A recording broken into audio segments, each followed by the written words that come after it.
Excerpts from Chapter 7. Revelations, from the darkness, steals the light. Book 1 of the Elim Chronicles.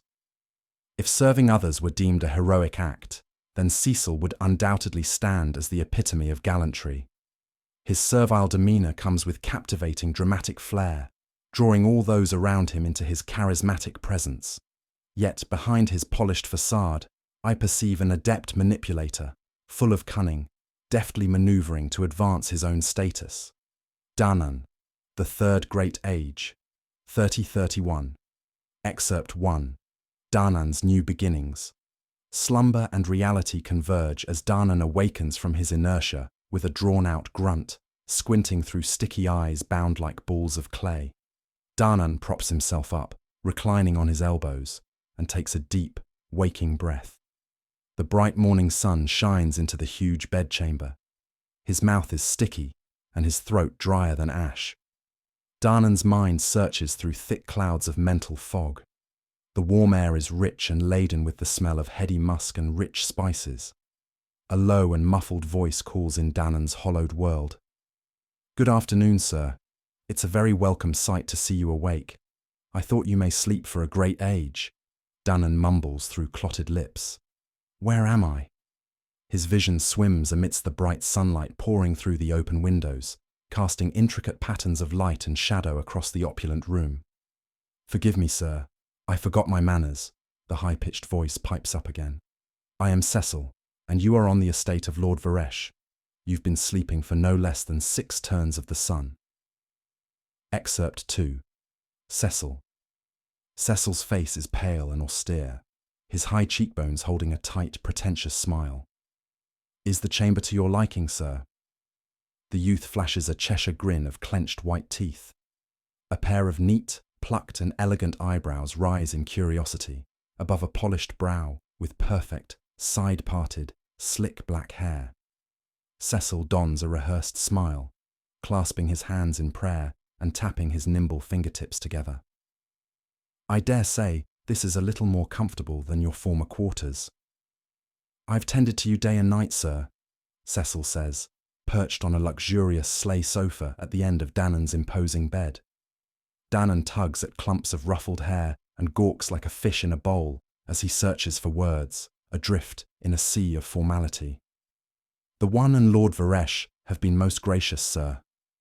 "I am no sir," Cecil announces, then stands with a sudden bound, clicking his polished heels together with an elaborate knock. He raises his head high on his gangly neck. Cecil polishes his nails, and his words drip with condescension, each syllable meticulously pronounced. "I am a mere servant of our Lord, his personal aide." Cecil peers down at Danan over his hawkish nose, smoothing down his tailored yellow silk robe with white trousers that cling to his toothpick legs. "These chambers shall be yours for as long as you are a welcome guest." Cecil pirouettes, arms open wide in a grand display. "I shall leave you to bathe and dress for dinner. You will find everything you need in the parlor. Attempt to look presentable. I shall return in due time, sir. In the meantime, I will request more hot water from your bath. The main house serves dinner at nightfall. I dare say you must be rather peckish. Lord Varesh will offer a small selection of his favourite dishes." The gallant servant turns on his heels with a resounding click and struts out of the bedchamber, his head jutting back and forth like a proud peacock. Excerpt 3. Revelations. Danan takes hesitant steps, stumbling over the unfamiliar patterns of the mosaic floor, swaying like a drunk as he pads across the sun-warmed tiles. He stumbles into a bathing room as opulent as the bedchamber, where a giant sunken marble spa bath steams in the room's centre. Danan steps into the marble bath, watching his own reflection. He eases himself in, limb by limb, from toe to neck, until the piping hot water laps over his entire body. He moans with pleasure as the deep heat unwinds his fatigue. The delicate aromas of botanical salts permeate his senses, and time flickers away in the dreamy candlelight. He takes a deep breath and plunges underwater. He opens his eyes, and through the golden glow of rippling water, another face peers down at him. Danan resurfaces in a frantic splash of flailing limbs and sloshing water. A young scullery maid glances anywhere but Danan's nudity.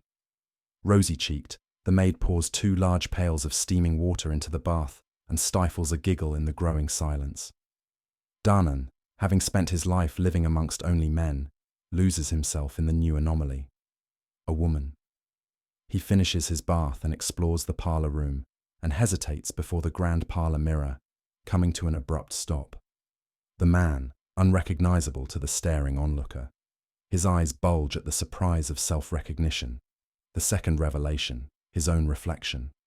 The act of grooming is a trial of uncertainty, marked by cautious snips and hesitant glances at his reflection. He trims his bushy beard and moustache with awkward cuts. He uses the razor to clean-shave his jawline, nicking himself as he shaves with cumbersome swipes. His hair comes well-groomed and combed back after a wild dance of haphazard clicks and snips. He applies oils to the wrong places and brushes skin creams through his hair. Danan's new silk robes hang from a tall wooden rack. The mysterious ball of yellow cloth sits untouched on a small wooden shelf. Danan tucks the ball into a pocket on the inside of his robe and wanders from the parlor into the main bedchamber as if lost in a dream.